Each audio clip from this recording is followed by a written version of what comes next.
بسم اللہ الرحمن الرحیم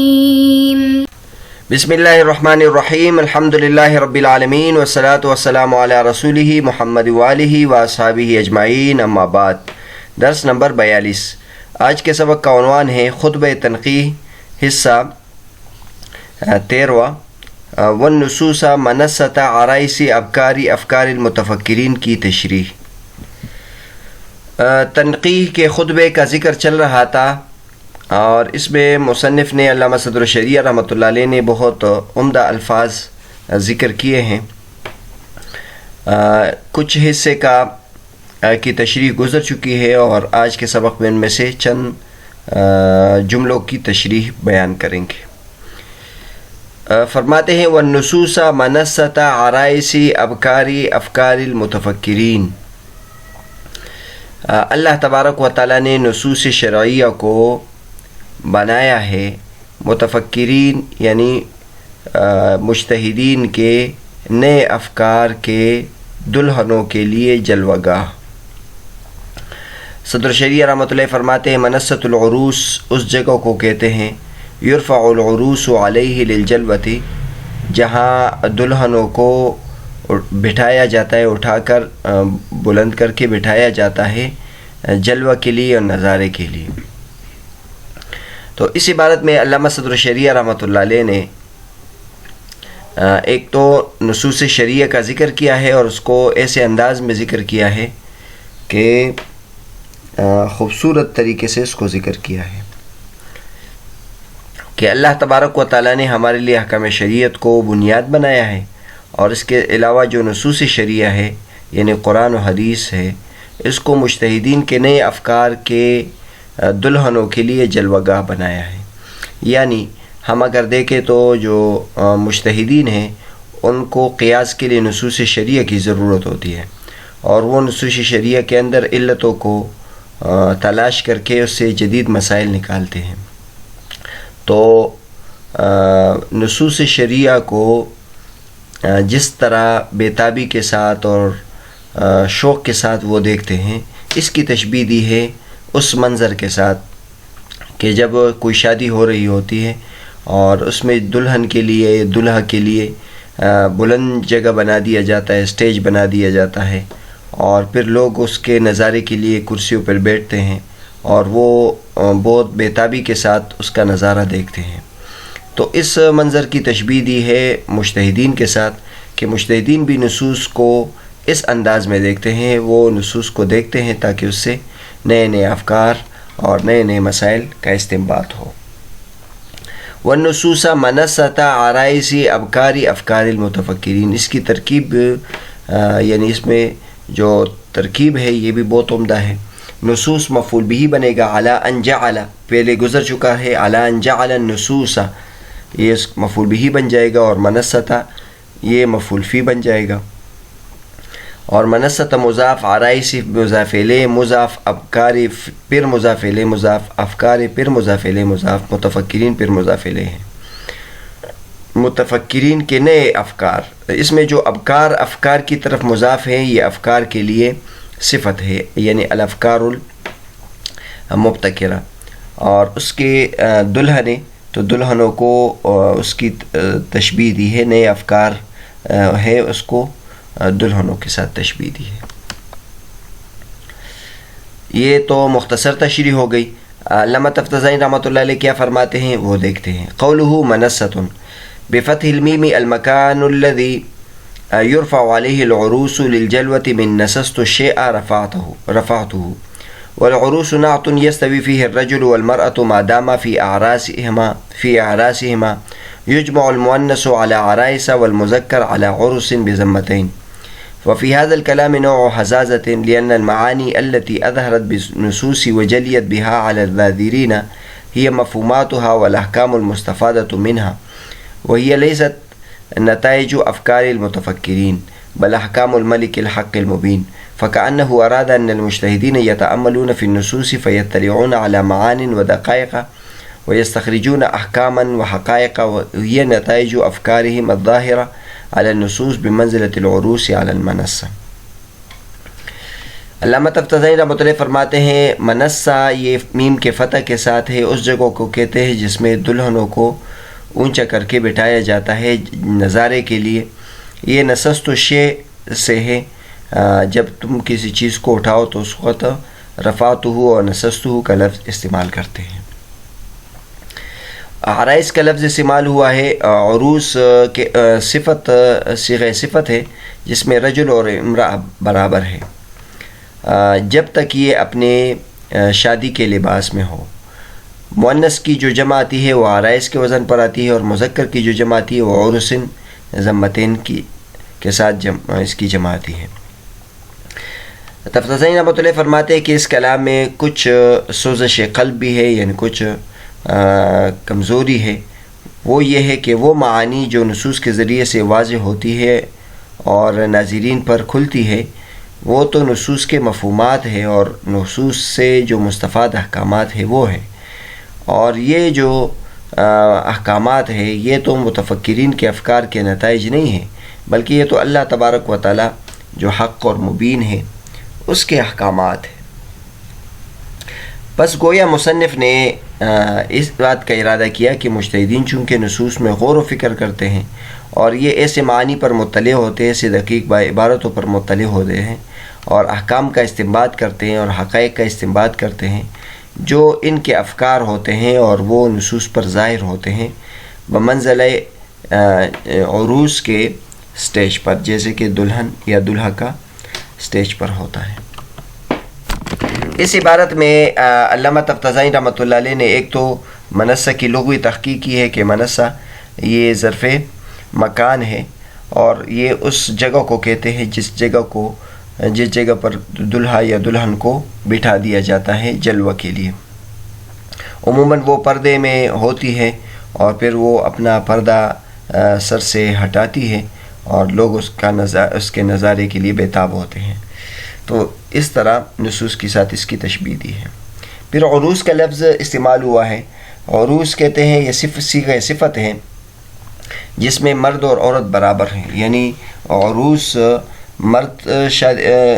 کو بھی کہتے ہیں جس کی شادی ہو رہی ہے اور عورت کو بھی کہتے ہیں، لیکن یہ اس وقت تک اس کو عروس کہتے ہیں جب تک کہ وہ اپنے شادی کے لباس میں ہوں. آگے پھر اس کی جمع میں اس میں فرق آ جاتا ہے. جو مؤنث کی جمع ہے وہ عرائس آتی ہے اور مذکر کی جمع عرس آتی ہے. آگے ایک اعتراض ہوتا ہے اور وہ اعتراض سوال اٹھا کر خود علامہ تفتزانی رحمۃ اللہ علیہ نے اس کا جواب دیا ہے. وہ یہ ہے کہ یہاں اوپر مصنف نے جو مسائل نصوص سے نکالے جاتے ہیں اس کو متفکرین کے افکار قرار دیا کہ وہ متفکرین یعنی مجتہدین کے نئے افکار ہیں. حالانکہ جو نصوص میں باتیں ہوتی ہیں وہ تو اللہ تبارک و تعالیٰ کی ارشادات ہوتے ہیں. اگرچہ احکامات اللہ تبارک و تعالیٰ کی دو قسم پر ہیں. ایک اللہ تبارک و تعالیٰ کے وہ احکامات ہوتے ہیں جو نصوص سے ظاہر ہوتے ہیں، واضح ہوتے ہیں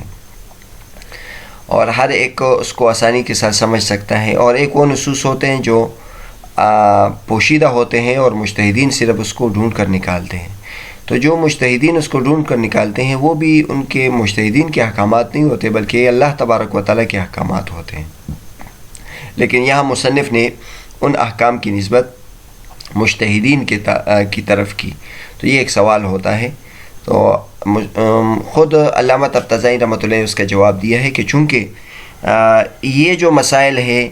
اس میں مجتہدین غور و فکر کر کے وہ دقائق اور باریکیوں پر مطلع ہوتے ہیں، علل پر مطلع ہوتے ہیں اور وہ مسائل کا استنباط کرتے ہیں جو بظاہر نصوص میں نہیں ہوتے اور نص میں ہوتے ہیں لیکن بظاہر نہیں ہوتے، واضح نہیں ہوتے، اور یہ ان کو ظاہر کر دیتے ہیں، اس لیے ان کی طرف اس کی نسبت کی جاتی ہے. تو یہ اسناد مجازی ہے. مجتہدین کی طرف جو احکامات کی نسبت ہوتی ہے حقیقت میں تو حکم اللہ تبارک و تعالیٰ کا صرف چلتا ہے. ان الحکم الا للہ، اور حلت اور حرمت صرف اللہ تبارک و تعالیٰ کے کا حق ہے، اور اللہ تبارک و تعالیٰ ہی یہ چیز کو حلال و حرام کر سکتے ہیں. اور لما تحرم ما احل اللہ لک سے معلوم ہوتا ہے کہ نبی بھی وہ چیز کو حلال نہیں کر سکتے جو اللہ تبارک و تعالیٰ جس کو حرام کرے. باقی اللہ نبی کریم صلی اللہ علیہ وسلم جس چیز کو حرام یا حلال قرار دیتے ہیں تو یہ اللہ تبارک و تعالیٰ کے حکم سے اور اللہ تبارک و تعالیٰ کی نیابت میں کرتے ہیں. اس طرح مجتہدین بھی جو مسائل پر حلت اور حکم لگاتے ہیں تو یہ بھی نبی اور اللہ تبارک و تعالیٰ کی نیابت میں لگاتے ہیں، اور یہ حقیقت میں اللہ تبارک و تعالیٰ کے احکامات ہیں. اگرچہ اس میں غلطی کا احتمال ہے، ہو سکتا ہے کہ وہ اللہ تبارک و تعالیٰ کا حکم نہ ہو، لیکن دنیا میں دنیاوی اعتبار سے ہمیں اس کو ہی مانیں گے کہ وہ اللہ تبارک و تعالیٰ کا حکم ہے. اور یہ حدیث ہم نے پیچھے بیان کر دی کہ اگر مجتہد اجتہاد کرے اور اس کی جو غلطی ہو پھر بھی اللہ تبارک و تعالیٰ اس کو ثواب دیتے ہیں، کیونکہ اللہ تبارک و تعالیٰ نے اس کو اس کام کے لیے بنایا ہے. تو جواب دیا ہے علامہ تفتازانی رحمۃ اللہ علیہ نے کہ یہ جو مصنف نے یہ مراد دیا کہ مجتہدین چونکہ نصوص میں غور و فکر کرتے ہیں اور یہ دقیق اور معانی پر مطلع ہو جاتے ہیں، پھر وہ احکام کا استخراج کرتے ہیں، تو یہ ان کے ظاہری افکار کا نتیجہ ہے بمنزل نص کے. یہ ایسا ہے جیسے کہ منصہ پر عروس، یعنی جس طرح کے نصوص کے اندر جو چھپی ہوئی باتیں تھیں اور واضح نہیں تھی، پھر جب وہ مجتہدین نے واضح کر دی تو یہ ایسا ہوا کہ جیسے کہ دلہن پہلے واضح نہیں تھی، لیکن جب اس کو سٹیج پر بٹھا دیا تو پھر لوگوں کو اس کا نظارہ ہو گیا اور لوگ ان کو پہچان لیا کہ اچھا یہ دلہن ہے. ہم عام طور پر دیکھتے ہیں شادیوں میں جو عورتیں ہوتی ہے وہ تمام بن سنور کے آتی ہے تو لوگوں کو پتہ نہیں چلتا کہ شادی کس کی ہو رہی ہے، لیکن جب بعد میں اس کو سٹیج پہ بٹھا دیا جاتا ہے، اس کو ہار پہنائے جاتے ہیں، پھر لوگوں کو معلوم ہو جاتا ہے. تو مصنف نے گویا صدر الشریعہ رحمۃ اللہ علیہ نے بہت بہترین تشبیہ دی ہے مجتہدین کے احکامات کی. اگلا جملہ ہے وَكَشَفَ الْقِنَاعَ عَنْ جَمَالِ مُجْمَلَاتِ كِتَابِهِ بِسُنَّةِ نَبِيِّهِ الْمُصْطَفَى وَفَصْلِ خِطَابِهِ أي الْخِطَابِ الْفَاصِلِ بَيْنَ الْحَقِّ وَالْبَاطِلِ. اللہ تبارک و تعالیٰ کی حمد اس لیے بیان کرتے ہیں کہ اللہ تبارک و تعالیٰ نے پردے کو ہٹایا اپنی کتاب کے مجمل مضامین کی خوبصورتی سے، اپنے نبی صلی اللہ علیہ وسلم کے سنت کے ذریعے سے اور اپنے فصل خطاب کے ذریعے سے، یعنی وہ خطاب جو حق اور باطل کے درمیان فاصلہ کرنے والا ہے. خطبے میں مصنف نے علامہ صدر الشریعہ رحمۃ اللہ علیہ نے قرآن کا بھی ذکر کیا، پھر سنت کا ذکر کیا. تو اس سے پہلے قرآن کا ذکر کیا، اس میں بھی قرآن کا ذکر ہے اور ساتھ نبی کریم صلی اللہ علیہ وسلم کی سنت کا بھی ذکر ہے کہ ہم اللہ تبارک و تعالیٰ کا شکر اس لیے ادا کرتے ہیں کہ کتاب اللہ کا جو مجمل عبارات ہیں اس سے پردہ اٹھایا اور اس کی تشریح کی اپنے نبی کی سنت کے ذریعے سے اور اپنے فصل خطاب کے ذریعے سے. تو سنت کے لیے دو الفاظ استعمال کیے، ایک سنت نبی المصطفیٰ اور دوسرے فصل خطاب. فصل خطاب سے مراد الخطاب الفاصل بین الحق والباطل، وہ خطاب جو حق اور باطل کے درمیان فصل کرنے والا ہے. آگے تفتازانی رحمۃ اللہ فرماتے کہ اس سے قول حدیث مراد ہے. سنت نبی المصطفیٰ میں ہر قسم کی سنت شامل تھی، چاہے وہ تقریری ہو، چاہے وہ فعلی ہو، چاہے وہ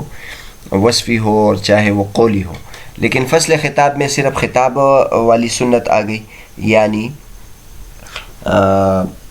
قولی حدیث، اور ظاہر قولی حدیث بنسبت دیگر حدیث کے زیادہ واضح ہوتی ہے اور اس سے زیادہ مسائل حل ہو جاتے ہیں، اس لیے اس کو خاص طور پر ذکر کر دیا. تفتازانی رحمۃ اللہ اس کی کیا تشریح کرتے وہ فرماتے قولہ وفصل خطابہ ای خطابہ الفاصل والممیز بین الحق والباطل او خطابه المفصول الذي يتبينه من يخاطب به ولا يلتبس عليه على أن الفصل مصدر بمعنى الفاعل أو المفعول، وهذا من عطف الخاص على العام تنبيها على عدم أمره وفخامة قدره إذ السنة ضربان قول وفعل، والقول هو الموضوع لبيان الشرائع المبني عليه أكثر الأحكام المتفق على حجيته بين الأنام. اوپر فصل خطاب کا لفظ استعمال کیا تو تفتازانی رحمۃ اللہ فرماتے ہیں کہ فصل مصدر ہے، اور مصدر یا اس میں فاعل کے معنی میں ہوتا ہے یا اس میں مفعول کے معنی میں ہوتا ہے، لیکن یہاں دونوں کے معنی میں ہم مراد لے سکتے ہیں، یعنی اس میں فاعل کے معنی میں بھی مراد لے سکتے ہیں اور اس میں مفعول کے معنی میں بھی مراد لے سکتے ہیں. تو ان دونوں کے مطابق انہوں نے تشریح کی، یعنی اللہ تبارک و تعالیٰ کا وہ خطاب جو حق اور باطل کے درمیان تمیز کرنے والا ہے، اور نبی کریم صلی اللہ علیہ وسلم کی فصل خطاب، نبی کریم صلی اللہ علیہ وسلم کا وہ خطاب جو حق اور باطل کے درمیان تمیز کرنے والا ہے، یا وہ خطاب جس کی توضیح ہو گئی ہو، مفصول الخطاب المفصول جس کی توضیح ہو گئی ہو، یعنی جو اس کا مخاطب ہو اس کو واضح طور پر سمجھے اور اس پر اس کا التباس نہ ہو. اور یہ تشریح ہم نے اس بنیاد پر کی کہ فصل یا تو فاعل کے معنی میں ہوگا اور یا مفعول کے معنی میں ہوگا. دونوں کے مطابق اس کا معنی درست بیٹھتا ہے. اور آگے علامہ تفتزانی رحمۃ اللہ فرماتے ہیں کہ یہ عطف الخاص علی العام ہے، یعنی سنت میں نبی کریم صلی اللہ علیہ وسلم کی تمام سنتیں آ گئی، لیکن پھر فصل خطاب کو اس کے علاوہ دوبارہ ذکر کر دیا. ایک تو اس کے عظیم الامر ہونے کی وجہ سے کہ اس کا یہ عظیم ہے، درجے میں بلند ہے، اور اس کی قدر بھی بلند ہے اور بڑی ہے، کیونکہ سنت دو قسم پر ہے، قول اور فعل. اور قول جو ہے وہ شریعت کے بیان کے لیے وضع کیا گیا ہے اور اس پر اکثر احکام کی بنیاد ہوتی ہے، اور یہ حجیت میں اور دلیل بننے میں تمام انسانوں میں متفق علیہ ہیں. بہرحال علامہ تفتزانی رحمۃ اللہ فرماتے ہیں کہ سنت کی دو قسمیں ہیں، ایک قولی اور ایک فعلی. اگرچہ حضور صلی اللہ علیہ وسلم کا فعل بھی ہمارے لیے حجت ہے. حضور صلی اللہ علیہ وسلم نے جس طرح نماز پڑھی ہمارے لیے اس طرح پڑھنی چاہیے، جس طرح حضور صلی اللہ علیہ وسلم نے، اس سے بھی استدلال کر سکتے ہیں کیونکہ حضور صلی اللہ علیہ وسلم خود شریعت پر پابند تھے. لیکن جو فعل ہوتا ہے اس سے پوری وضاحت نہیں ہوتی. ہو سکتا ہے کہ حضور صلی اللہ علیہ وسلم کسی بیماری کی وجہ سے کوئی فعل کر رہا ہو سکتا ہے حضور صلی اللہ علیہ وسلم جواز بیان کرنے کے لیے کوئی فعل کر رہا ہو سکتا ہے حضور صلی اللہ علیہ وسلم ان کی ذاتی ان کی خصوصیت ہو اور ان کے لیے جائز ہو، جیسے حضور صلی اللہ علیہ وسلم نے 3 سے زیادہ شادیاں کی ہیں، تو یہ بہت ساری حضور صلی اللہ علیہ وسلم کی خصوصیات بھی ہو سکتی ہے. تو اس لیے فعل سے اگرچہ ہم مسائل کا استنباط کر سکتے ہیں، لیکن قول کے بنسبت وہ مرجوح ہے، اور قول جو ہے دراصل شریعت کے بیان کے لیے وضع کیا گیا ہے. یعنی اللہ تبارک و تعالیٰ جب کسی نبی کو بھیجتا ہے تو اللہ تبارک و تعالیٰ غریب بنا دیتے ہیں، وہ اس کو فقیر انبیاء کرام بھیج دیتے ہیں، لیکن یہ نہیں ہو سکتا کہ اس کو بیان کا طریقہ نہ آتا ہو، اس کو مسائل سمجھانے کا طریقہ نہیں آتا ہو. اللہ تبارک و تعالیٰ تمام انبیاء کرام کو فصیح زبان سے نوازتے ہیں اور بیان کی صلاحیت ان کو خوب دیتے ہیں. تو لہٰذا جو شریعت بنتی ہے وہ قول سے بنتی ہے. نبی کریم صلی اللہ علیہ وسلم ایک ایک چیز کو واضح طور پر بیان کرتے تھے. تو اگرچہ فعل سے بھی استنباط ہوتا ہے، لیکن قول کے ذریعے سے جو تمییز ہے وہ بہت زیادہ ہو جاتی ہے، اس لیے اس کے لیے فصل خطاب کا لفظ استعمال کیا. اور اکثر احکام کی بنیاد بھی اسی پر ہے کہ حضور صلی اللہ علیہ وسلم نے اپنے قول کے ذریعے سے اس کی تشریح کی ہے، اور پھر یہ متفق علیہ بھی ہے، اس میں اختلاف بھی نہیں ہے.